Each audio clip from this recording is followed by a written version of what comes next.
Cebuanos pushed through with the New Year tradition of serving round fruits despite their difficult situations. Meanwhile, Palaweños fixed their wrecked homes, while some still found a way to come up with the funds to be able to serve medianoche staples for their families. These and other stories in tonight's provincial wrap-up by Alan Francisco.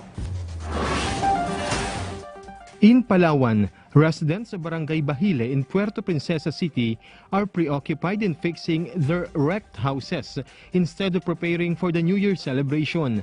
Many of them want to forget their nightmarish ordeals and just focus on rebuilding. Some of the residents, though, still manage to muster enough funds to buy ingredients for the staple fruit salad or sweet spaghetti which they plan to serve for the traditional medianoche.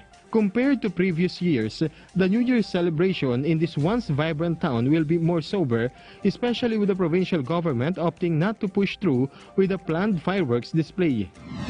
In southern Leyte, even though they have lost their homes and most of their belongings, residents of Barangay Santo Niño in San Juan remain positive that they will be able to recover from the devastation caused by Super Typhoon Odette. Most of them are busy salvaging whatever they could find from the debris like pots and mugs. Each find is considered a treasure. Some of the residents of southern Leyte, though, can't help but feel scared every time it rains hard and the water level in nearby rivers is started to rise. That's why, to be sure, many of them have opted to spend New Year's Eve in evacuation centers, bringing whatever possessions they have left with them.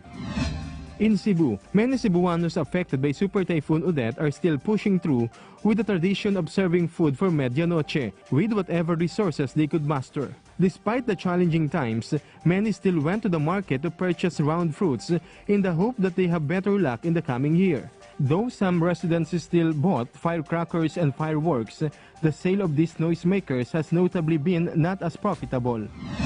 In Siargao, some of the island's mainstays and residents will opt to spend New Year's Eve elsewhere, like in Metro Manila. Despite the challenging times, fruit vendors are making a killing on the shopping public still gaga over round fruits and the alleged good fortune they bring to start the new year.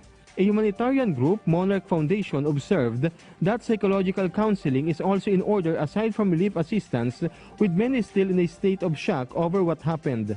Relief goods and non-food items continue to pour into the island. The local government expects this New Year celebration to be more quiet and totally unlike what residents are accustomed to.